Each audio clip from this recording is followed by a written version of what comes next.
Hey guys, it's Anders, and in this video I'm going to cover 3 reasons we use limiters and the features to look out for in a modern digital limiter. Today we've been using Signum Audio's limiter because I honestly believe it to be one of the most feature-rich and accurate on the market. Let's go. So first off, what is a limiter? So a limiter essentially is a compressor, but with a ratio of 10:1 or more. Now, most modern digital limiters are gonna far exceed this 10:1 ratio. Nowadays, you can get things called a brick wall limiter, which means no matter what, the threshold will never be exceeded, ever. So why would you ever want to do this? Well, one of the big reasons initially was to make use of the full dynamic range of a recording. See, when you've mixed a track, you're usually going to have some headroom left over. And even if a part of the track got right up to 0 dB or the maximum peak that you could have, most of the track would be a lot lower in level. And if we use something like a limiter to reduce some of those extreme peaks, exactly like a compressor does, we can then bring everything else up in level. When you mix down the track, you're likely going to have some transients and some other areas that get up near the 0 point. But for the most part, your track's going to be well below that. By using limiting, taking some of these transients and other rogue sounds that get above down, we can then bring the whole track back up, making a better use of that full dynamic range, giving us a better recording for less bit depth, especially as we reduce down in quality. Having use of that full dynamic range gives us a better overall recording. Now, an effect of this means the overall track gets louder, and limiters sort of came into play in the fact that we wanted to make music louder and louder. That's how the loudness war started, which is kind of alleviated now, which is really great, but we're still using a limiter to get that best overall loudness and that overall dynamic range used in a file. And this is even more important nowadays that we're regularly going to compressed formats such as digital streaming. So by putting a limiter on our master, we can have a lot more of the audio up near the upper maximum of a digital file, rather than just the odd few transients that might have exceeded 0 and thus caused clipping. Let me show you how that would work in practice and the benefit of it. So let's have a look at how we would maybe use a limiter on the master. So I've just got this track loaded up here, and I'm just going to play a small segment of it so that we get some build up feel and we get some of the main drop section, because they're going to be the 2 dynamic extremes in this track. Really, the intro starts even quieter, but I want to show you the extreme. That limiter we're using here is the Signum Audio limiter, which is a particularly feature-rich limiter. At the moment, it looks like this big square with nothing useful in it, but when I start playing, it's actually going to track the audio dynamics in real time, and you'll be able to see that fill out in the GUI here. One super cool thing is, if you don't need that, you can actually just drag it off to the side like this, and it will just become a metering system of a limiter, which is just awesome. You know, it hides the features away. But if we just drag it out like this, you should see what's going on. And we're just going to play through this bit of the track.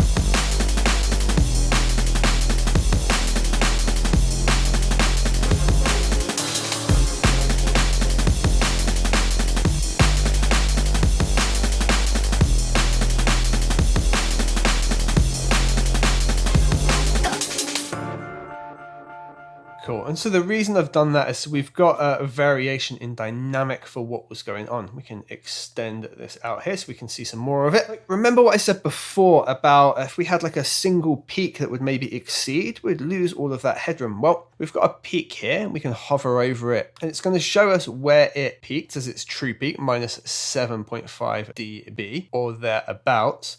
And you know, that would mean that the loudest we could really bring the track up, and it's going to peak there, and everything else is going to be sort of what, 2 to 3 dB quieter because of that one peak. So it's something like this that we definitely use a limiter, and we'd want to crush those away a little bit and regain that extra few dB. We can regain it in level, and it also helps the quality of our track when it is reduced down in bitrate, which is inevitable in modern music. So we can see here as well on Logic's meter that the track overall peaked at minus 2.4 dB. So we know full well that we can bring it up a little bit here. So the way that we would do that is usually to bring it up with, say, some pre-gain and then apply the limiter. And we need to set the limiter to a threshold that we don't want it to exceed. Now, 0 dB could be used, especially as we've got true peak, but playing it safe, we're usually going to have to reduce by as much as 1 decibel. Here we can just grab the orange slider and we can bring that down. Now if we were to play that back, all it's done so far is reduce our overall mix by 1 dB. We need to also apply some gain so that these peaks and transients are in fact going to hit that limiter. We have a pre-gain control here and we could up that by, say, 4 dB.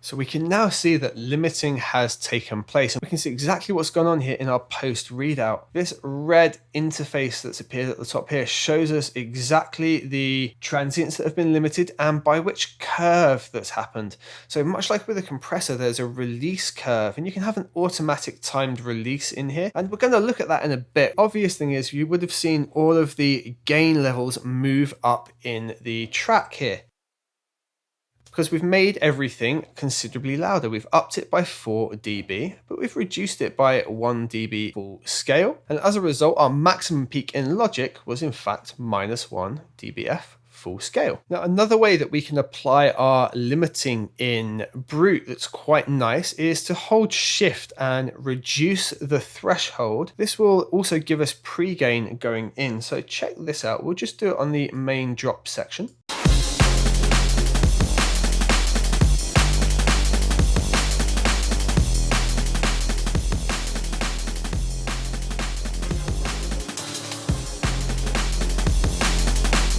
So the end result here is the louder section really make full use of the dynamic range. We've got an overall loudness profile that's lifted the track up, and we'd need to measure that to some mastering standards. So talking of true peak, we saw that we really limited some sections, and remember we had that big transient. We can see that here in how much it was reduced by, and its absolute maximum amount. It looks like we were taking about 3 dB off that peak, meaning we gained back 3 decibels in our headroom, and the overall level we could bring up the track. But some of these true peaks in fact were minus 1 dB as the true peak. Now we reduced it to minus 1 dB full scale. If this limiter just reduced to dBFS, so the full scale, when we reduce the quality of this track for a streaming service, there's a chance of an overshoot. But because this is a true peak limiter and we've got minus 1 dB TP represented there, we know that even if we were to reduce this to a lower quality file, that peak will still only ever hit minus 1 dB. This is a true peak limiter. We can actually regain that headroom, and we can safely have this at around something like minus 0.1, just giving us that 0.1 bit of headroom. Let's see what this runs like with plus 5 dB in gain and only the 0.1 on the dBFS scale.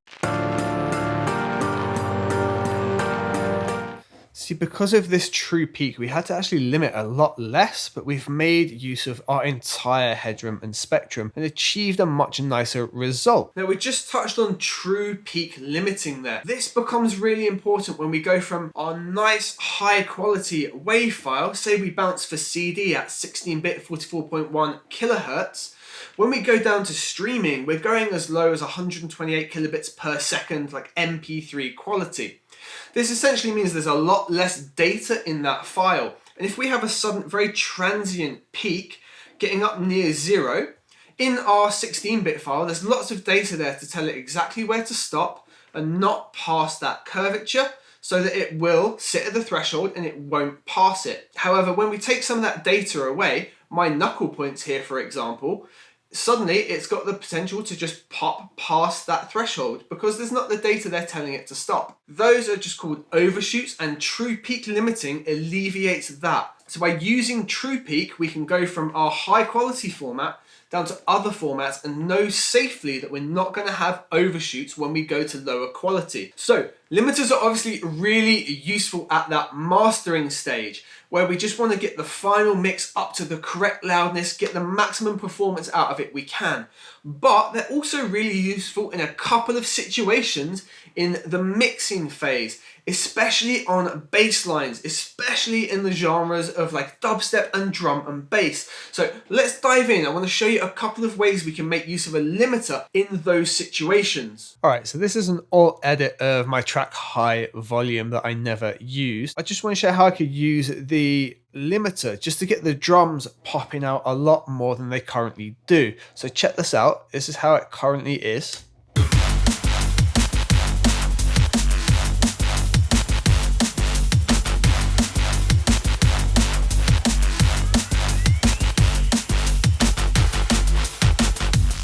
Okay, so it all moves okay, but the drums don't really snap through too much, right? What we can do with the limiter is just get them popping out a little bit harder and sharper. We can see at the minute that currently they're peaking right around here, and we've got like this little snappy transient that's getting through. It'd probably be a safe bet that we could bring the threshold down to about the -6 region. And if we play the same thing again, shouldn't get too much of a difference.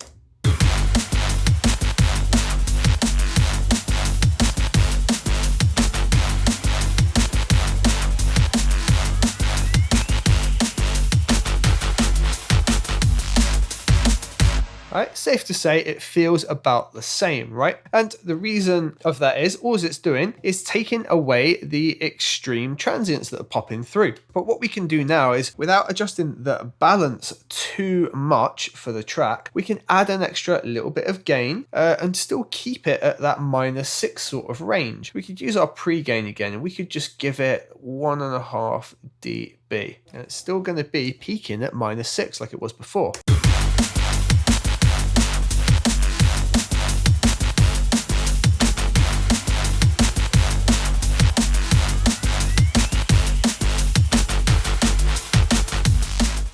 Right, now the drums are still super punchy and they're still cutting through, but they're much more upfront and bigger bodied. Let me A and B it for you. I will have it disabled and then I'll bring it in. You should feel them just slam up so much more.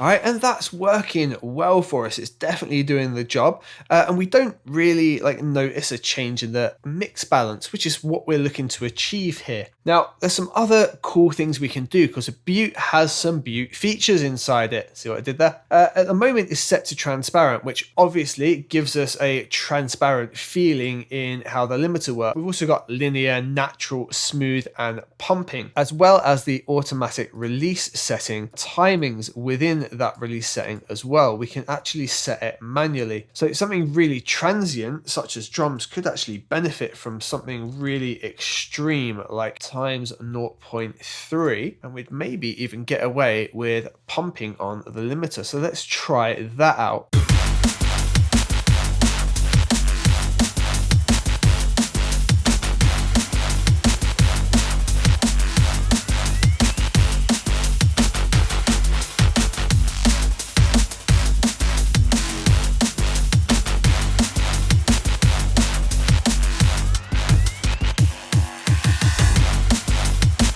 That helps things bring forward even more.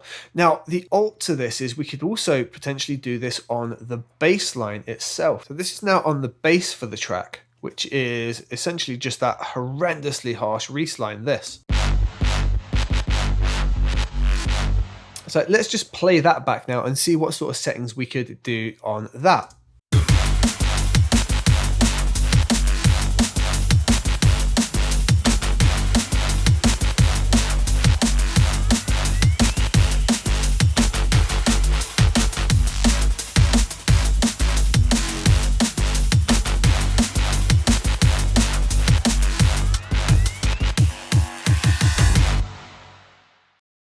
Now look, our bass is peaking a lot lower than the drums were, and we've got some areas that do sort of peak over a little bit. I reckon we can probably get away with being naughty and going all the way down to -11 on that. And looking at the sort of reduction we're going to take, we can probably gain it up by about 1 dB. But we want to change our auto release on here. We'd probably benefit from this being quite a bit longer on the release. What with it being the bass and being a lot longer formed and wobbling around, and I reckon we'd probably benefit as well from it being a nice smooth transition. So I'm going to A-B it. I'm going to play the first section without it, and then we're going to bring it in and see if this benefits us or not.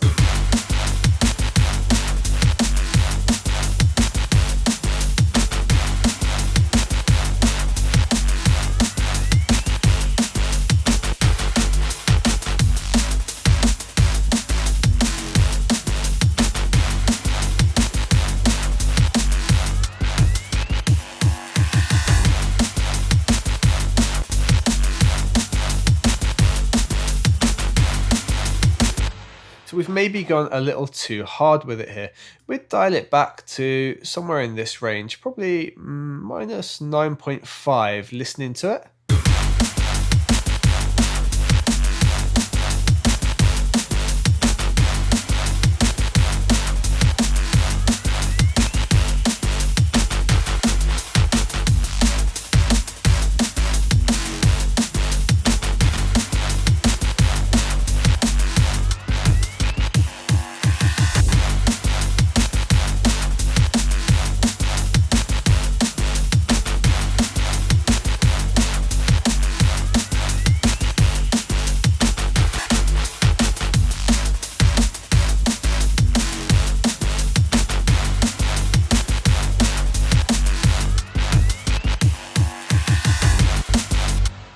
Yeah, that works a lot better for us. What we can do here is let's have both the drum and bass sections up, and we can use Logic to highlight both of those channels.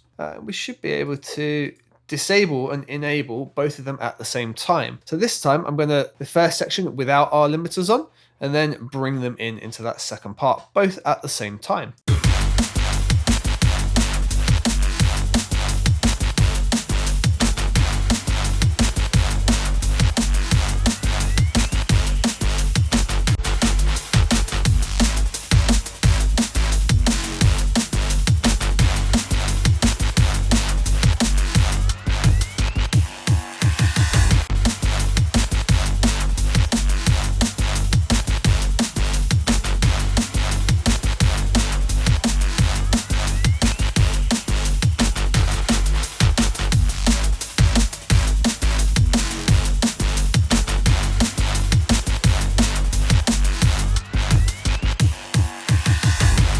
So hopefully you can hear there how it gets a lot more round bodied, a lot bigger and a lot more aggressive.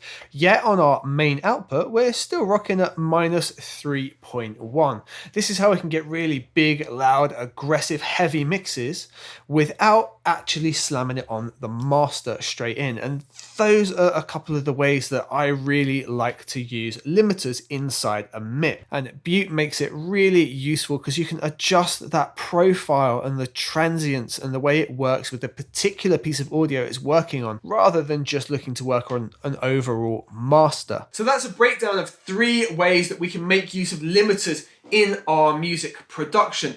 Today we've been using Signum Audio's BUTE Limiter because I honestly believe it to be one of the most feature-rich and accurate on the market. Some of the flexibility and functionality of this is really important and saves a lot on workflow, especially being able to reduce it. So we've just got our monitoring stage and our key figures, but then also stretch it out to become full screen. You guys know I love a resizable GUI. I hope the video has been helpful for you guys. If it was, please bash a like on it, and I will see you on the next video. Boom. So obviously limiters are really